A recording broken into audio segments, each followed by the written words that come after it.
प्रत्याशी तो मैदान में नहीं आए, मजा नहीं आ रहा। और मेरी टिकट डिक्लेयर होते ही मैं तो करनाल भी नहीं पहुंचा, पहले ही खट्टर साहब की पिंडियां कांपने लगी जो मेरे ऊपर झूठे में बदल गए। अरे खट्टर साहब, इतना मत घबराओ, इतना मत डरो। अगर हिम्मत सच में है तो आओ जनता की अदालत में। आप कहोगे तो मैं आपके घर पर आने को भी तैयार हूं।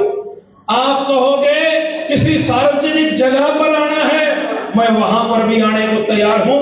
लेकिन बात जन मुद्दों को लेकर होगी कि 9.5 साल में आपने क्या किया कि करनाल की जनता आप पर दोबारा विश्वास करके आपको वोट दे।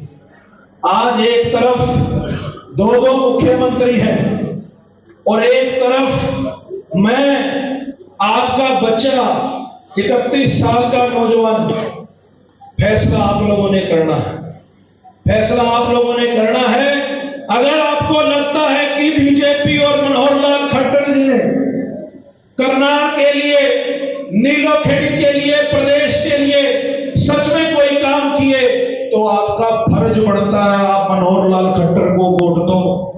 और यदि आपको लगता है कि मनोहर लाल खट्टर जी ने कोई भी ऐसा काम नहीं किया जो आपके और जनहित में हो, तो आपका धर्म बनता है कि आप उनके खिलाफ वोट।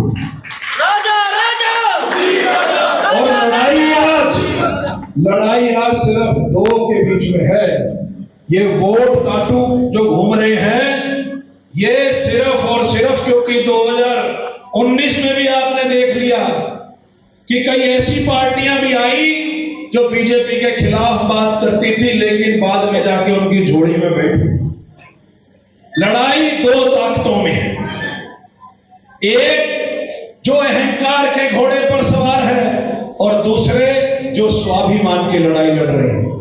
लेकिन इसके लिए एक एक कार्यकर्ता को, हमारे एक सीनियर नेता को अपनी जिम्मेवारी समझ के, चाहे 5 बूथ की जिम्मेवारी ले, चाहे 2 बूथ की जिम्मेवारी ले, चाहे 1 बूथ की जिम्मेवारी ले, लेकिन वहां पर ऐसा काम होना चाहिए कि भाई ये जो बीजेपी वाले अगर ये भी कहे ना कि भाई हम तो ईवीएम में ये कर देंगे, हम ईवीएम में वो कर देंगे, एक बात मैं आपको विश्वास दिलाता हूं, पूरे हरियाणा के नौजवान साथी टोलियां बना बनाकर करनाल पहुंच रहे हैं। ये बात मैं आपको बता दूं, जितना बेरोजगारी से परेशान हरियाणा का युवा है, सबने अर्जुन की तरह मछली की आंख का निशाना मनोहर लाल खट्टर को समझ रखा।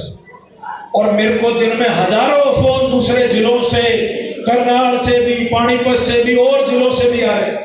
सब ने प्रण लिया है कि इस बार मनोहर लाल खट्टर जी को जो है बख्शा नहीं जाएगा, उनको जाने नहीं दिया जाएगा।